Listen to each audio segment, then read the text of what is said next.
You ask Tiger to solve. This deals with linear equations with one unknown. The final result is y equals 6. Let's solve it step by step. Simplify the expression. Expand the parentheses. Multiply the coefficients. Simplify the arithmetic.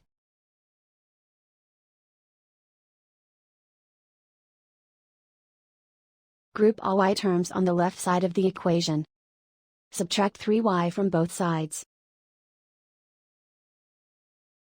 Group like terms.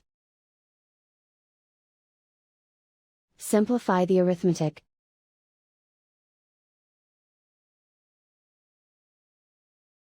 Group all constants on the right side of the equation.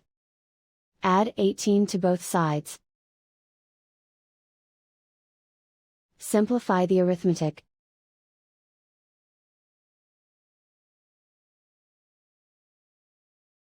Isolate the y. Divide both sides by 3. Simplify the fraction. Find the greatest common factor of the numerator and denominator. Factor out and cancel the greatest common factor. And so the final result is y equals 6.